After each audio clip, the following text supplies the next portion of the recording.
ഇന്ത്യയിലെ പ്രതിപക്ഷത്തെ ഇനിയും നയിക്കാൻ രാഹുൽ ഗാന്ധിക്ക് യോഗ്യതയുണ്ടോ?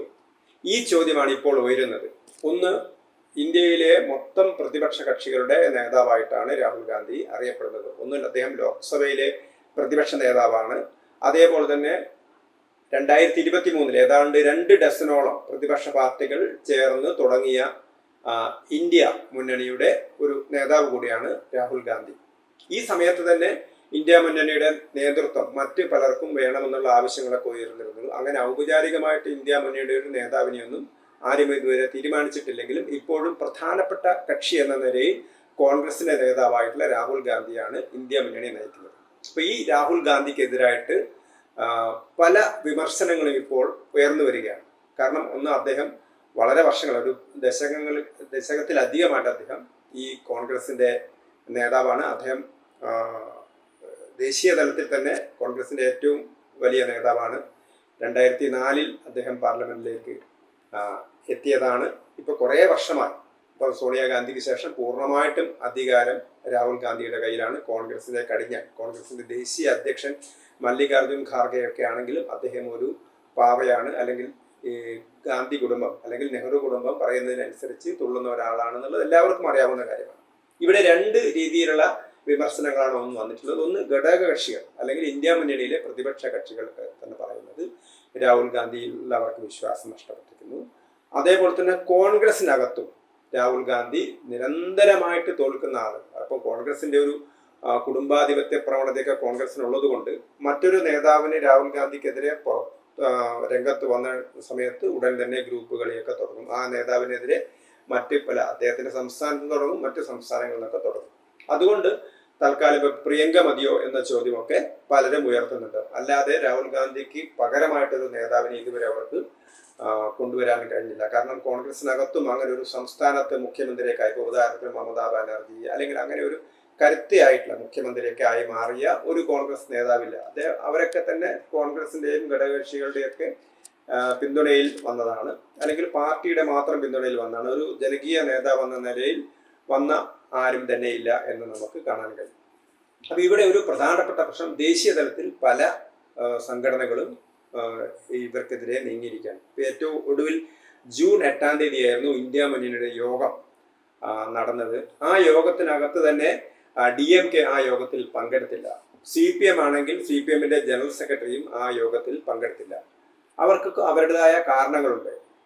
എന്താണ് അവരുടെ കാരണം?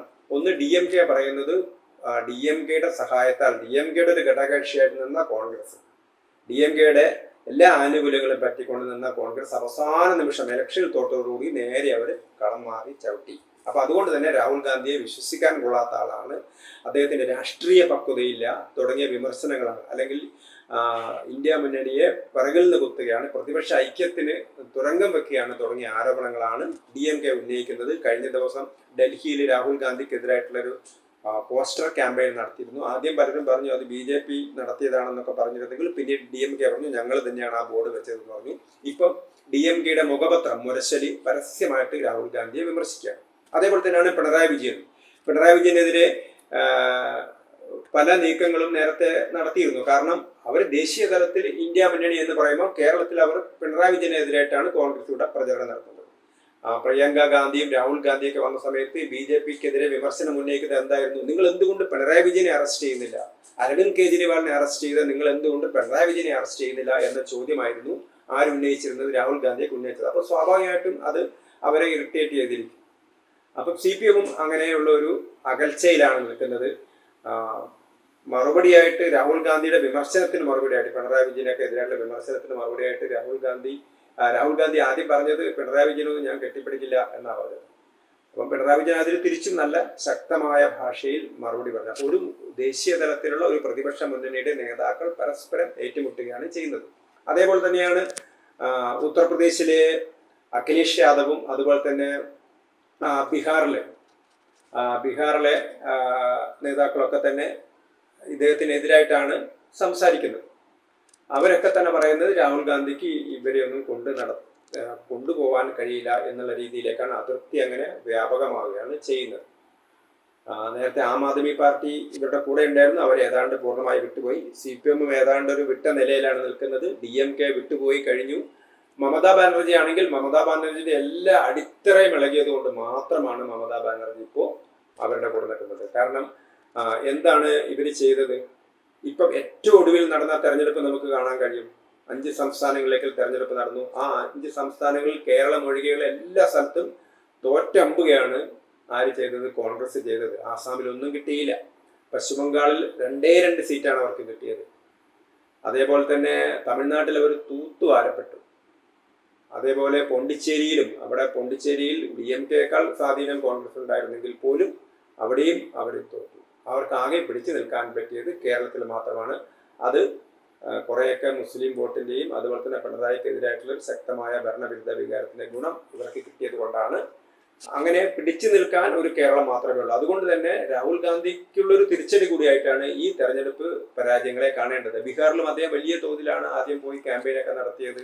അതേപോലെ തന്നെ വോട്ടർ പട്ടിക പരിഷ്കരണത്തിനെതിരെ സംസാരിച്ചു. പക്ഷെ ബീഹാറിലൊക്കെ ശക്തമായ തിരിച്ചടിയാണ് നേരിട്ടത്. അവിടുത്തെ നേതാക്കന്മാരൊക്കെ തന്നെ ഇവരെ ഇപ്പം തേജസ്വി യാദവ് ഒക്കെ തള്ളിപ്പറയാണ് ബീഹാറിലെ നേതാക്കളൊക്കെ രാഹുൽ ഗാന്ധിയെ ചെയ്യുന്നത്.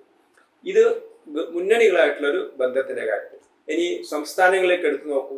സംസ്ഥാനങ്ങളിലൊക്കെ തന്നെ ഏറ്റവും ഒടുവിൽ കേരളത്തിൽ തന്നെ നമുക്ക് കാണാൻ കഴിയും. VD സതീശൻ മുഖ്യമന്ത്രി സ്ഥാനത്തേക്ക് വന്നു.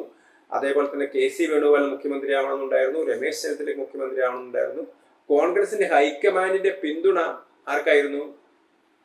കോൺഗ്രസിന്റെ സംഘടനാ ചുമതലയുള്ള ജനറൽ സെക്രട്ടറിയായ KC വേണുഗോപാലിനായിരുന്നു. MLA-മാരുടെ പിന്തുണയും KC വേണുഗോപാലിനായിരുന്നു. പക്ഷേ ഘടകകക്ഷികളുടെ സമ്മർദ്ദത്തെ തുടർന്ന് അവർക്ക് VD സതീശനെ മുഖ്യമന്ത്രിയാക്കേണ്ടി വന്നു. അപ്പൊ അത് തന്നെ ഒരു സംസ്ഥാന ഘടകത്തിലെ ഒരു ചേരിപ്പോരിന്റെ ഒരു പ്രതീകമാണ്. രാജസ്ഥാനിൽ എടുത്തു നോക്കൂ. അശോക് ഗെഹ്ലോട്ടും അതേപോലെ തന്നെ സച്ചിൻ പൈലറ്റും തമ്മിൽ പരസ്പരം ഏറ്റുമുട്ടുകയാണ്. മധ്യപ്രദേശിലാണെങ്കിൽ അതൊരു പത്രസമ്മേളനത്തിൽ വരെ പരസ്യമായിട്ട് ഏറ്റുമുട്ടുന്ന രീതിയിലേക്ക് എത്തി. അവിടുത്തെ PCC പ്രസിഡന്റും പഴയ മുഖ്യമന്ത്രി ദിഗ്വിജയ് സിംഗിനോട് മാറി ഇടത്തോട്ടിരിക്കണം എന്നൊക്കെ പറയാൻ തുടങ്ങി.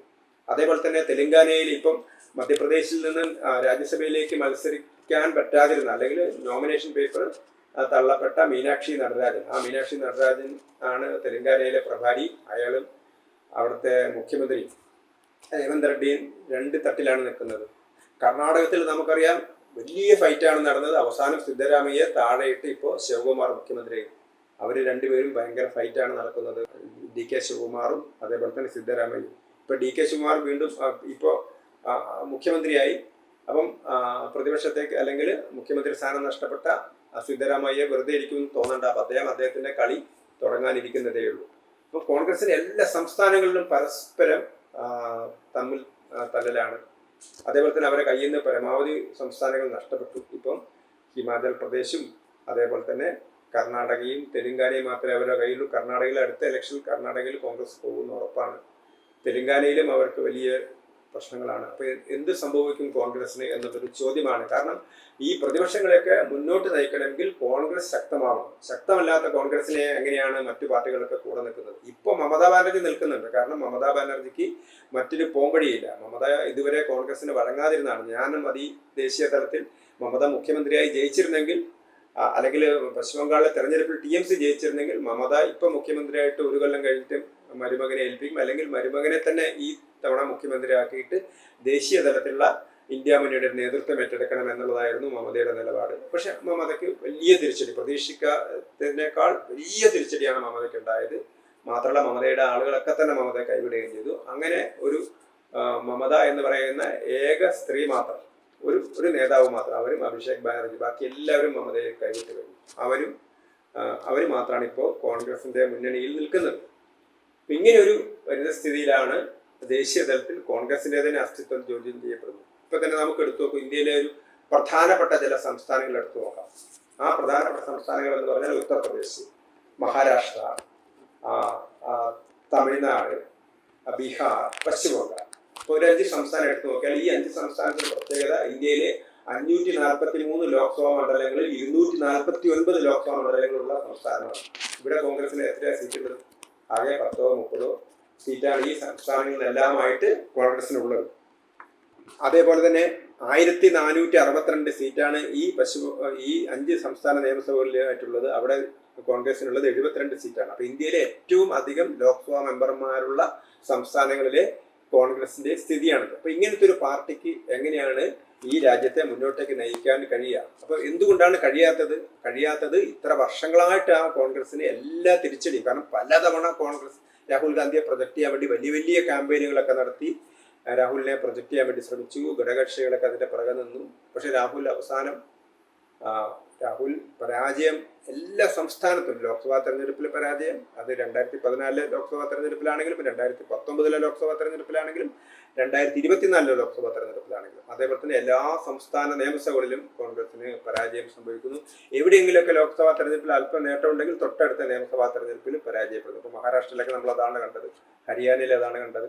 അപ്പം അതുകൊണ്ട് തന്നെ കോൺഗ്രസിന്റെ നേതൃത്വം ഇനി രാഹുൽ ഗാന്ധിക്ക് കോൺഗ്രസിന്റെ നേതൃത്വമായിട്ട് മുന്നോട്ട് പോകാൻ കഴിയുമോ എന്നുള്ളതാണ് ഏറ്റവും ഇന്ത്യ ചോദിക്കുന്ന ഏറ്റവും പ്രധാനപ്പെട്ട ചോദ്യം.